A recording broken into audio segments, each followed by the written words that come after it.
E desde a semana passada, as segundas-feiras aqui no Cidade Alerta Paraíba vão ser de muito esclarecimento para você que vai precisar acertar as contas com o Leão.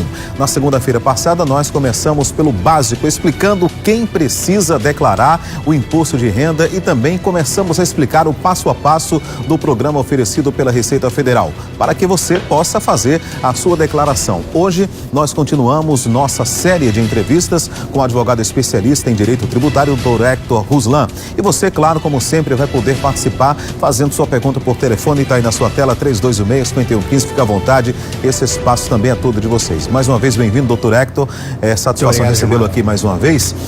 A gente começou semana passada, né, explicando mais ou menos quem deveria declarar o imposto de renda, quais eram as questões aí mais importantes e também falamos sobre o passo a passo do programa oferecido pela Receita Federal. Nós gostaríamos de continuar, na verdade, explicando esse passo a passo.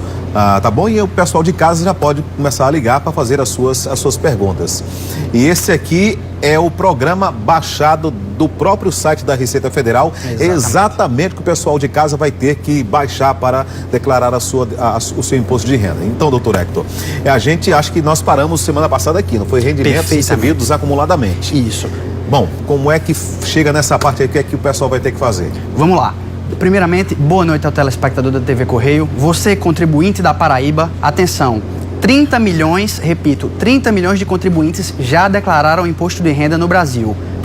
A data final está chegando e a gente vai se preparar. Nós vamos aqui, todas as segundas-feiras, ajudar você a percorrer esse caminho. Muito obrigado, Gilmar. Então, continuando a programação da semana passada, prosseguiremos a partir dos rendimentos recebidos acumuladamente. Nessa sessão do programa de computador, que através desse programa você vai emitir a sua declaração do imposto de renda, na seção de rendimentos recebidos acumuladamente, você, contribuinte, poderá ingressar os valores que você recebe, por exemplo, de valores de ações judiciais, quer sejam da Justiça do Trabalho, quer sejam da Justiça Federal. Valores que, correspondentes a anos passados, só chegaram no seu bolso em 2018.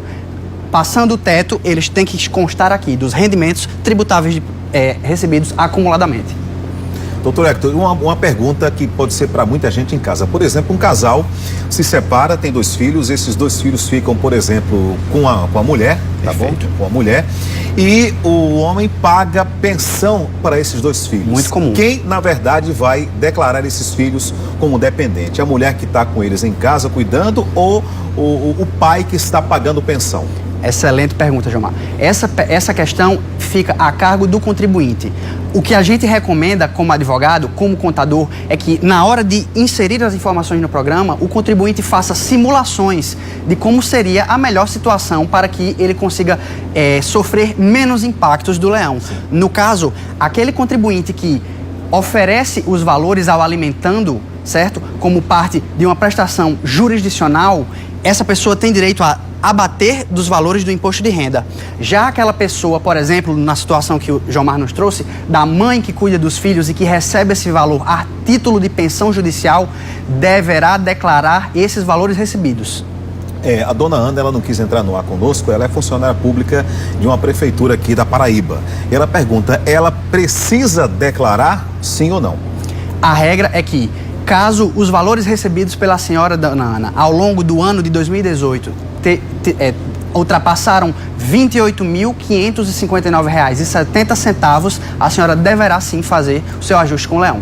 A questão, doutor Hector, que a Receita Federal esse ano obriga, por exemplo, você declarar imóveis e automóveis, né? Agora vai nos obrigar, como é que vai ser essa declaração dos imóveis e dos automóveis obrigatoriamente? Excelente pergunta. Novidade do Imposto de Renda 2019. No caso de declaração de bens e direitos, onde o contribuinte deverá inserir imóveis como casas, apartamentos e veículos, é obrigatório que se conste, por exemplo, o número de matrícula do imóvel caso haja o registro. Essa é uma novidade que pode pegar muita gente na malha fina e é interessante a gente comentar aqui para você. Ok, então, continuando aqui, doutor Hector, vamos agora para imposto pago retido. O que é esse campo aí? O campo do imposto pago e retido é para você, por exemplo, que tem o seu imposto de renda retido na fonte. Quando você recebe mensalmente o seu contra-cheque e você vê aquele valor respectivo ao imposto de renda retido na fonte, é nesta tela que você vai alimentar esses valores. Também essa é a tela para aquela pessoa, para aquele você contribuinte que utiliza do carnê-leão. O que é o carnê-leão?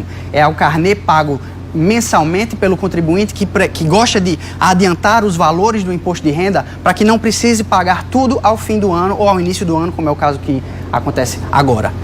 Essa é a tela para isso. Pagamentos efetuados. Pagamentos efetuados é onde você, contribuinte, vai ter a opção de selecionar aquilo que você gasta, por exemplo, com saúde, com educação. Você, contribuinte, que coloca os seus filhos, por exemplo, para estudos em escolas particulares, você terá o direito de ter esses valores deduzidos da sua declaração de imposto de renda, alimentando esta tela, ok? Além disso, os valores gastos com saúde também deverão constar aqui. Exemplo, fonoaudiólogos, médicos e psicólogos, no Brasil e no exterior.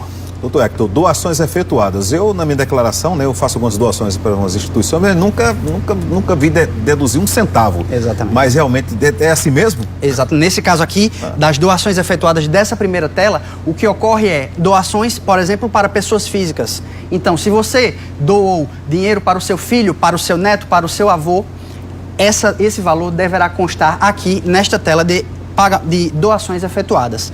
Já a tela de doações diretamente na declaração são aquelas declarações em que você, contribuinte, por pura liberalidade, ou seja, por vontade, decidirá doar para instituições de caridade e programas sociais que podem ser atribuídos esses valores aqui nesta tela do programa. Seu Luiz Carlos está no telefone. Boa noite, seu Luiz. Fica à vontade, pode fazer a sua pergunta. O senhor falou a respeito do número do registro. No caso do imóvel, qual seria o número do registro? No caso, o senhor tem que tirar toda a documentação de matrícula do imóvel na prefeitura e alimentar o sistema com esse tipo de documentação. Aproveitando o assunto, interessante também trazer outra novidade do Imposto de Renda 2019, é a questão de que vai ser exigido o CPF de todos os contribuintes e dependentes. Por exemplo, filho recém-nascido. Ainda que seu filho seja recém-nascido, para constar como dependente na sua declaração de imposto de renda, seu filho deverá sim possuir CPF. Doutor Hector, em relação no caso, os imóveis e automóveis, né? Por exemplo, os imóveis é aquela matrícula da prefeitura do IPTU. Isso. E os automóveis é o quê? É o Renavan, é a placa do veículo, o CPF do proprietário? Renavan e placa do veículo. Exatamente, Gilmar. Muito bem. Então, bens e direitos. Em bens e direitos, o contribuinte vai inserir tudo aquilo que ele possui, como questões de imóveis, veículos, como a gente já discutiu aqui. Sim. Essa é a tela para isso, certo? Essa é a tela para isso. E direitos seria o quê? Direitos, a gente, por exemplo, valores que a gente tem a receber. Ok. Então agora, dívidas e ônus reais. Nas dívidas e ônus reais, você, contribuinte, deverá alimentar no sistema aquilo que você tem, por exemplo, de empréstimo, ok? Empréstimo com instituições financeiras, bancárias e também com pessoas físicas. Interessante falar isso aqui. A gente às vezes pensa normalmente que o empréstimo é só aquilo que a gente vai no banco e tira. O empréstimo que você tem com um amigo, com o seu irmão, com a sua mãe, caso declarado pelas duas partes, deverá constar aqui sim. Então, nesse caso, doutor Hector, assim, dívidas e ônus reais, por exemplo, aquele empréstimo consignado, que você tem no contra-cheque, é isso que você vai alimentar nesse campo aí? É isso que a gente vai alimentar sim nesse campo, Gilmar. Inclusive, a gente vai colocar aqui no software, no programa, os valores efetivamente já pagos. Por exemplo, se a gente tem um empréstimo a ser pago de volta em 10 parcelas e a gente já pagou 2 ou 3, nós vamos alimentar isso aqui para que os dados consigam ser plenamente cruzados. Ok, então a gente fica por aqui hoje, né? A gente volta na próxima segunda-feira com a parte do espólio e a gente também vamos falar em relação às isenções, né? Aquilo que a gente pode colocar como isenção e descontar do imposto de renda devido. Perfeito. Então, doutor Hector, boa noite para o senhor. Muito obrigado. Muito obrigado pela sua presença e até segunda-feira, se Deus quiser, com mais dicas aí de como fazer o imposto de renda agora 2019 com muitas novidades. Então, até segunda-feira. Muito obrigado, até a próxima.